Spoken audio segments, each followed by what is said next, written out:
Hi, this is Manny, and today I decided to do a video on the interior design of your ADU. To be honest with you, with the pandemic surging in the LA area, uh, that just means I have more time in my hands to kind of ramble on about this particular subject. I spent a little bit of time last night going over the comments, and based on the questions that I saw in some of the videos, people are asking me to recommend my architect, and I think it's because they're looking to get somebody to help them with how their unit is going to look. And so, unfortunately, I did not hire a architect to do my units. In California, architects are not required to do ADUs or single story, single family residences. So I didn't use an architect. Also, I had a really good idea of the layout of my ADU, the floor plan. So I wanted certain elements, like I wanted pocket doors, I wanted a separation between the toilet and the sink. I wanted one area for the kitchen and the living room. So I had very specific ideas on how I wanted my ADU layout to be. Now, the part that I think people are asking for an architect, which they can help you with the way your interior looks and how it's laid out, is for those finishings, like the what cabinets to use, hardware, the countertop, the floor, the subway tile, all these different things that basically are the finishing touches on your unit. And did my general contractor help me with that? No. In fact, he told me that it was very hard for him to meet clients' expectations when it came to the finishings on a unit. He says, Manny, I struggle with that because I'm not that good at coordinating colors and materials. He says, so the way he deals with it is he asks the clients to pick everything. Pick the color of the paint wall, color of the crown molding, style of the crown molding, the faucets, the shelving, the grout color, the tile that you want to use, the flooring, everything he was asking me, the color of the stucco, the color of the roof, the material of the roof. He was asking me all these questions, and um, on the one side, that was really good because I'm very picky and I was able to then pick all the materials that I wanted.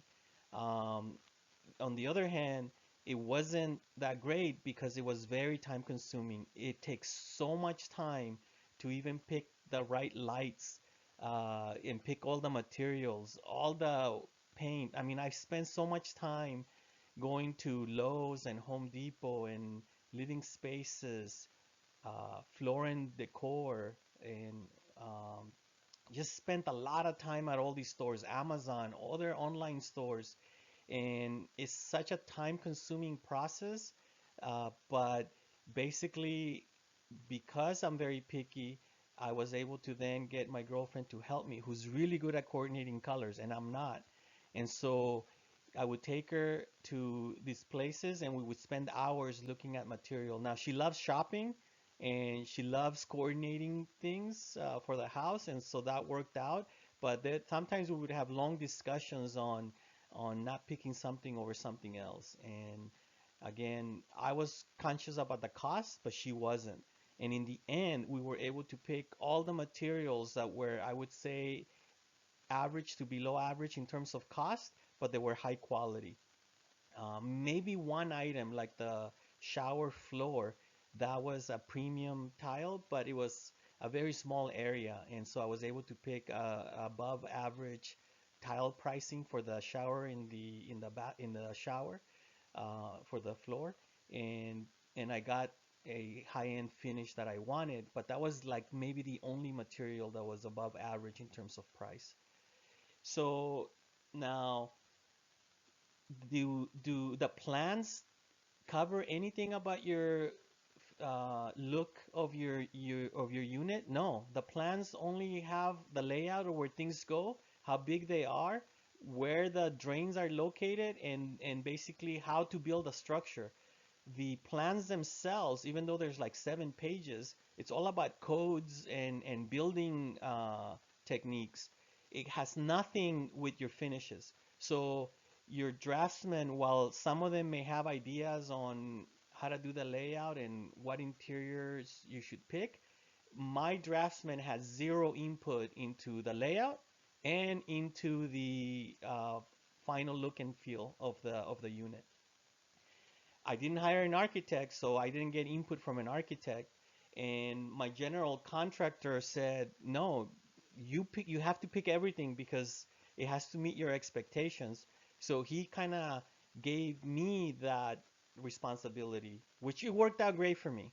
Um, and this is the kind of thing that I wanted to talk because I think people sometimes, if you don't have an idea and you're not good at coordinating the interior of your unit, most likely you're probably going to have to hire an interior designer.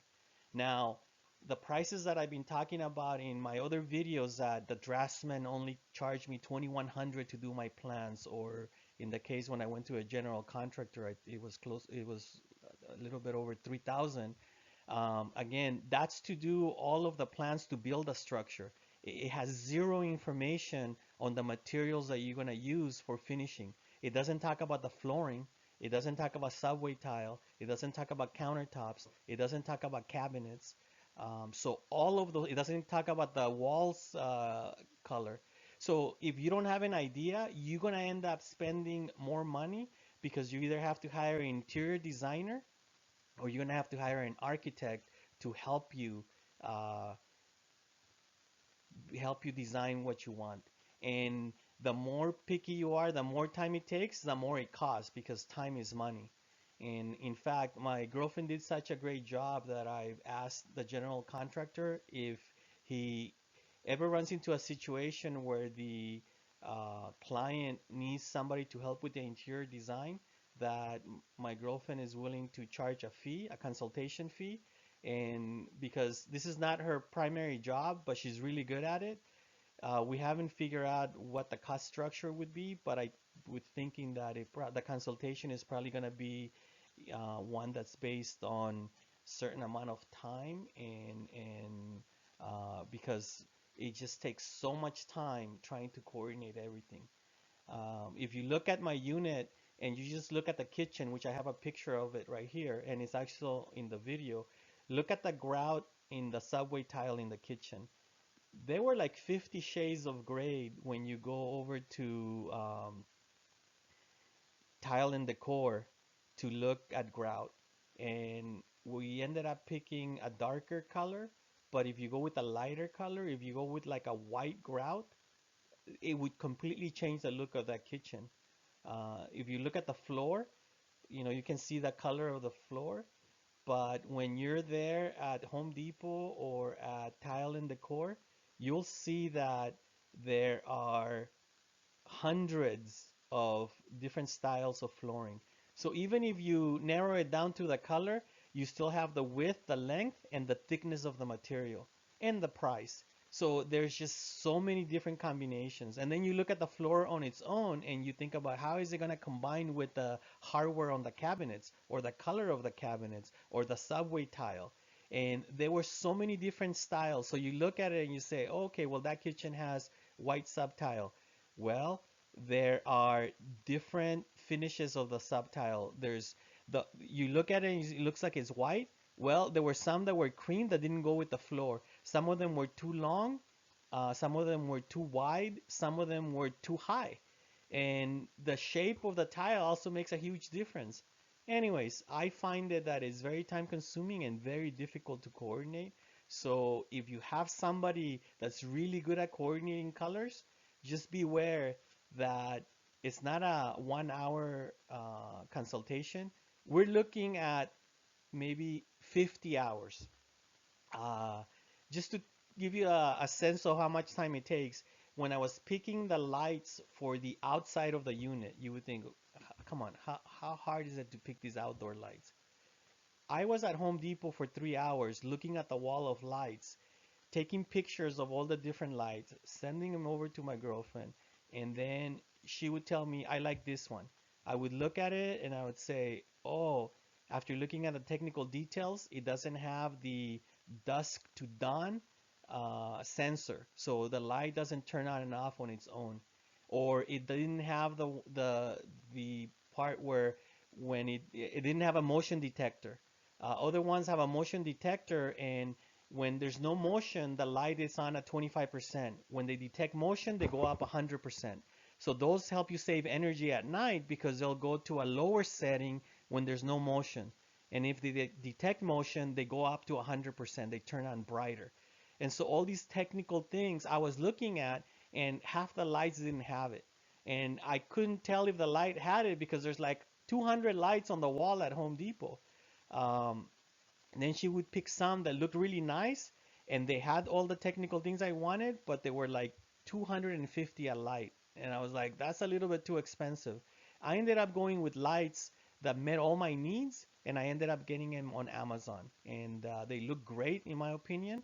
They have all the technical specifications that I wanted, and they were, I think, $80. So for three lights that are outside, it was basically the price of one light. And again, I wasn't paying for the lights. These were just, I was picking standard material that was covered under my contract with the general contractor.